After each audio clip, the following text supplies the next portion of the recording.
naye mu myaka 12 kati gavumenti ya Uganda eteeseewo enteekateeka okukyusa enkola mu nsonga z'ettaka. Edda ffenna twali tuddukira ku ministry nga balina karuumu 10 baali tebanateekawo zone offices. Mu programu ya decentralization okutuusa services zino ku muntu wa wansi bateekawo zone office 22. Tulina zone office Kabale, tulina zone office Soroti, tulina zone office Mbale, tulina zone office Masindi, Kibale, Mityana. Tuweetaaga kuva Mityana kati okujja e Kampala okukola ku kyapa.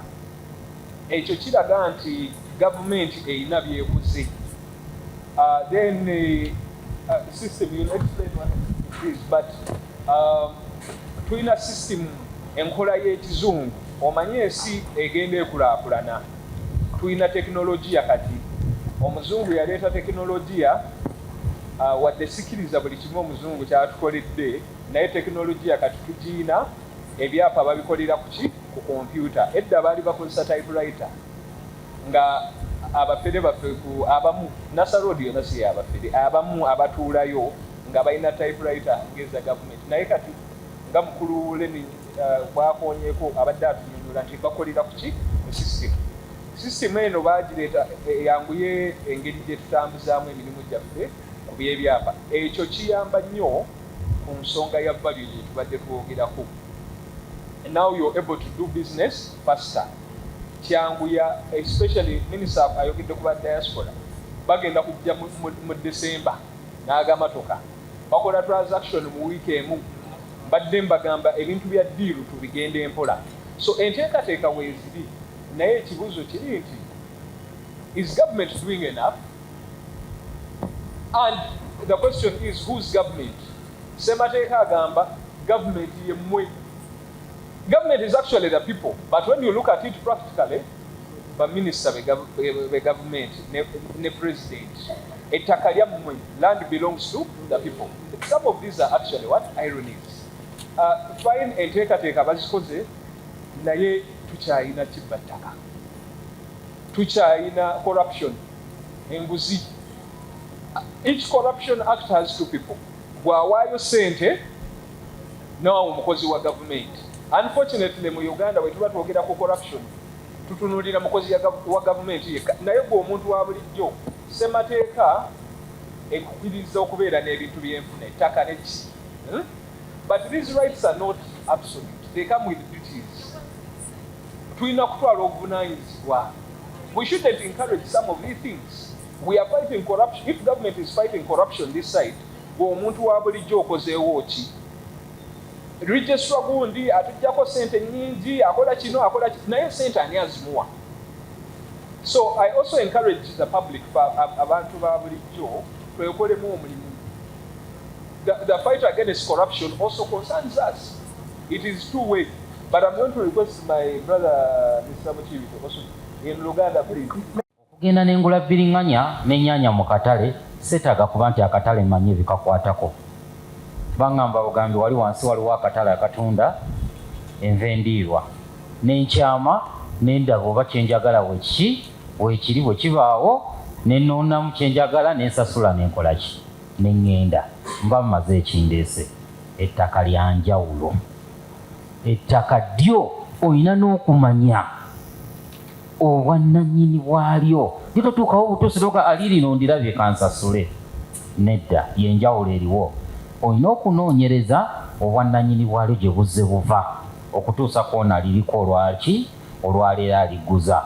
Ate ebibuuzo ebyo tolina bibuuza akuguza. Tukiyita independent investigation, okunoonyereza okwetongodde okukwo. Bwakuleetawo n'akulaga leero olina waddembe obutavaako kyokola. Genda yisaawo ennaku zo 2-3 ddayo nga tamanyi. Tandika n'abeemirirwano obabuuza ebikwata ku ki ku ttaka eryo. Genda kuba akakiiko abeerosi. Ate kino twegendereze oba mulimu abeerosi abeekobanda n'ababbi. N'ogenda ogendayo nga information akufera olwedde gy'alina ne erosi gy'akola ki. Kyokka si kirungi kukoma ku erosi yokka.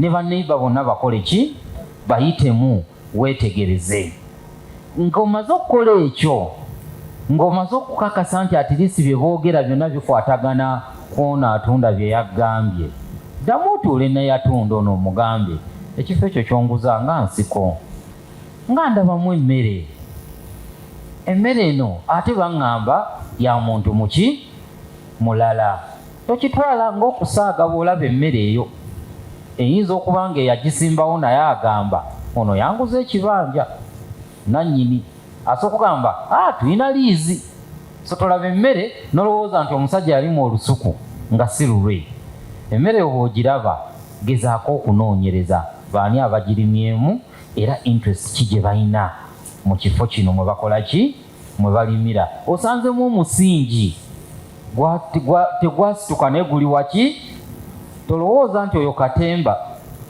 oyo yonna mugana addewo kyagambye red flag ofuna akakkanga olina okwekangamu bw'olaba omusingi ogwo noonyereza ani yaguteekawo era ekigendererwa kye kiki alina kyalina ku ttaka lino ng'ebyo byonna obimaze obyetegereza nze ntera okugamba baklayant abazze okunneebuuzaako nze sijja kumatira nonda nti lunannyini onakkiriza olusuku olwo oba agamba lulwe oluli ku ttaka nze tukkiriziganye ngenda mumusasula kandusasule ndusaawe ndabe ki ekikola ki kyetuyise okukasuka ejjinja muki mu kisaka olaba oba enjuki zikola ki zivaayo bw'osaawa olusuku olwo nga si lulwe nkulayirira tezijja nakuwera ssaawa 2 poliisi ng'ekoze eki ojja kuseevinga nnyo olusuku lwa mitwalo 3 oba 4 oba 5 zani ettaka lyogenda ogula obukadde 10 atlisi iwawo katripu k'omusenyu ak'emitwalo 2 oleme kufiirwa miliyoni mmeka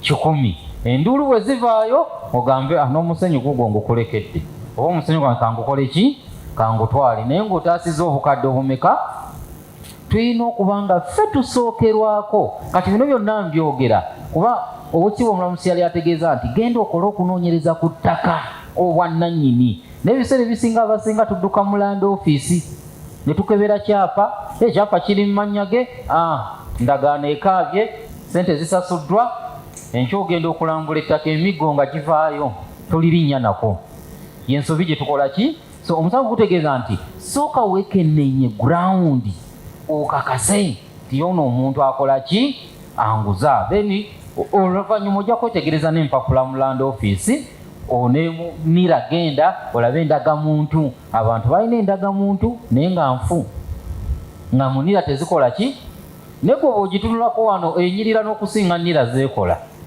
oyinza okulowooza nti ntuufu so genda munira tokoma wano mukulu ddewo yayogedde naddala ettaka ery'ensikirano bali baleese letters of administration gwe obutunulidde olupapula okakasa otya nti si lwakunnassa genda mu kooti eyalugaba ogende onoonyereze ti ddala zino zaava wano bwe ziba zaava wano kooti mumpe ekiwandiiko ekikakasa nti zaava wano kyetuyita certified ki copy singa mu future wabaawo obuzibu olinawe weetaasiza nti najja ne mu kooti nenkakasa nti ekiwandiiko kyavaawa so ekunoonyereza ku ttaka kugazi nnyo ate tukikukola okwewala emitawaana egijja mu maaso so nga baki twagambye emisango mu kooti mingi nnyo egy'ettaka ne bw'ogenda ogyekenneenya kiva ku nti abantu tebaakola ki kunoonyereza kumala yapapa oggula nga tannaba kukola kunoonyereza kukola ki gy'emisango egisinga singa emisango 9 ku 10 egiri mu kooti abantu bakola okunoonyereza okutuufu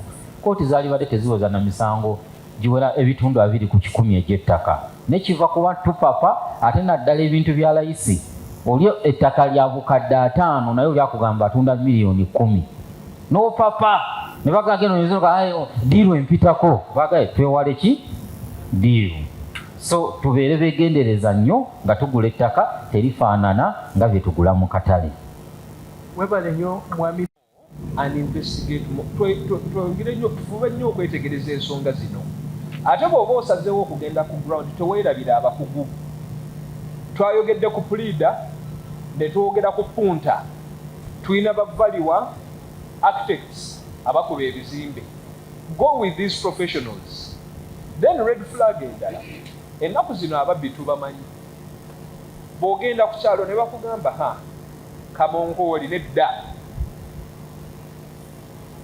nga tonabagenda mu maaso fuba nnyo onoonyereze olwaki statement eno bagikoze. Recently I was moderating a session of Uganda Law Society and one colleague said waliwo abantu betulaba nnyo mu kooti buli nsonga y'ettaka kwaliko bamuwaabidde buli nsonga y'ettaka there is a reason twongere okwetegereza ensonga zino tuyite mu bakugu and do not forget what is value in Uganda, the word value omuwendo. When you're buying land onoonya muwendo. You're not just buying land, the soil, or the building. You're buying what they are selling you or to you is the value. Look for the value. That is the standard. If you see no value, back off. That is why you need the professionals to guide you. Recently, someone added a joke that you should add the village drunkard because they are always in the village and they know something. Not bad. You can add the drunkard. Naye ennaku zino abantu bakozesa ebintu bingi ebikoolakoola neki ayinza kuba ayimba lulimba ettaka lya mukiibi lyakali ku mutima, so you may get confused. That is where you need the what? The professionals. Thank you. Thank you so much.